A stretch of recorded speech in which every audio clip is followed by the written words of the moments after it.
Hello friends, welcome to Jeevanya's kitchen. Friends, இன்றைக்கி நம்ம ரொம்ப டேஸ்டியான முறையில் கீரை கடையல் எப்படி பண்ணுறதுன்னு பார்க்க போகிறோம். கீரை சாப்பிடாத குழந்தைங்களுக்கெல்லாம் இந்த மாதிரி செஞ்சு கொடுத்து பாருங்கள். ரொம்பவே விரும்பி சாப்பிடுவாங்க. அந்தளவுக்கு டேஸ்டியாகவும் ரொம்பவே ஹெல்த்தியாகவும் இருக்கும். சாதம் சப்பாத்திக்கெல்லாம் ரொம்ப பொருத்தமாக இருக்கும். இது எப்படி செய்கிறதுங்கிறத பார்க்குறதுக்கு முன்னாடி நம்ம சேனல் ஜீவன்யாஸ் கிச்சனை மறக்காமல் சப்ஸ்கிரைப் பண்ணி பக்கத்தில் இருக்க பெல் சிம்பிளையும் கிளிக் பண்ணிக்கோங்க. ஃபஸ்ட்டு குக்கர் எடுத்துகிட்டு அதில் 1/4 கப் அளவுக்கு துவரம்பருப்பு, 1/4 கப் அளவுக்கு பாசிப்பருப்பு சேர்த்துக்கோங்க. இப்போ இது கூடவே தேவையான அளவு தண்ணி சேர்த்துட்டு இதில் கொஞ்சம் கூட அழுக்கு தூசு இல்லாமல் ஒரு 2-3 தடவை நல்லா கழுவி எடுத்துக்கோங்க. நல்லா கழுவி எடுத்ததுக்கப்புறமா பருப்பு வேக தேவையான அளவு தண்ணி சேர்த்துக்கோங்க. நான் 2 கப் அளவுக்கு சேர்த்துக்கிறேன். கூடவே 1/4 டீஸ்பூன் மஞ்சள் தூள், 1 டீஸ்பூன் ஆயில், ஒரே ஒரு பச்சை மிளகாவை இந்த மாதிரி உடச்சிட்டு சேர்த்துக்கோங்க. இப்போது குக்கரை மூடி போட்டுட்டு ஸ்டவ்வை மிதமான தீயிலேயே வச்சுட்டு ஒரு 3 விசில் விட்டு இதை நல்லா வேக வச்சு எடுத்துக்கலாம். இப்போது கீரை தாளிக்க ஸ்டவ்வில் ஒரு மண் சட்டி வச்சுட்டு அதில் 2 டீஸ்பூன் அளவுக்கு எண்ணெய் சேர்த்துக்கிறேன். எண்ணெய் சூடானதும் இதில் 1/2 டீஸ்பூன் கடுகு சேர்த்து பொரிய விட்டுருங்க. கூடவே 1/2 டீஸ்பூன் சீரகம், 1/4 டீஸ்பூன் வெந்தயம் சேர்த்துட்டு எல்லாத்தையும் நல்லா பொரிய விட்டுருங்க. பொரிஞ்சதும் இது கூட ஒரு 10 வரமிளகாவை கிள்ளி வச்சுருக்கேன், அதை சேர்த்துக்கிறேன். கூடவே 1/4 கப் அளவுக்கு பூண்டு, 1/2 கப் அளவுக்கு சின்ன வெங்காயத்தை 2 கட் பண்ணிவிட்டு இது கூட சேர்த்துக்கோங்க.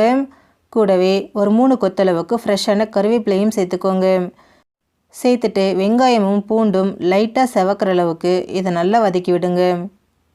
பாருங்கள், நம்ம சேர்த்த வெங்காயம் பூண்டு எல்லாமே நல்லா வதங்கி லைட்டாக கலர் மாதிரி வந்திருக்கு. இப்போ இது கூட மீடியம் சைஸில் 2 தக்காளியை கட் பண்ணி சேர்த்துக்கோங்க. கூடவே 1/2 டீஸ்பூன் பெருங்காயத்தூள் சேர்த்துக்கோங்க. சேர்த்துட்டு தக்காளி நல்லா வெந்து சாஃப்ட் ஆகணும், அது வரைக்கும் இதை நல்லா வதக்கி விடுங்க. அவ்வளோதான், பாருங்கள், நம்ம சேர்த்த தக்காளி நல்லா சாஃப்ட் ஆகி நல்லா வெந்து வந்திருக்கு. இப்போ இதில் முருங்கைக்கீரை சேர்த்துக்கிறேன். நான் இன்றைக்கி நல்லா 2 கைப்பிடி அளவுக்கு முருங்கைக்கீரை எடுத்திருக்கேன், அதை சேர்த்துக்கிறேன். அந்த கீரையோட கலர் மாறாமல் இருக்க இது கூடவே 1/4 டீஸ்பூன் மஞ்சள் தூளும் சேர்த்துக்கிறேன். சேர்த்துட்டு இது ரொம்ப நேரத்துக்கு வேக வைக்கக்கூடாது. ஜஸ்ட் ஒரு 2 நிமிஷத்துக்கு மட்டும் இந்த மாதிரி கலந்து கொடுங்க. ஆரம்பத்தில் பார்க்க கீரை நிறைய இருக்க மாதிரி இருக்கும். ஒரு 2 நிமிஷத்துக்கு அப்புறம் பார்த்திங்கன்னா கீரை முழுக்க நல்லா சுருண்டு வெந்து வந்திருக்கும். பாருங்கள், ஒரு 2 நிமிஷம் தான் வதக்கியிருக்கேன். கீரை நம்ம எவ்வளோ சேர்த்தோம், ஆனால் பார்க்குறதுக்கு நல்லா சுருண்டு ரொம்ப கம்மியாக தான் இருக்குது. பாருங்கள், இந்த அளவுக்கு வதக்கினதுக்கப்புறமா இதில் நம்ம வேக வச்சுருக்கக்கூடிய பருப்பை சேர்த்துக்கோங்க.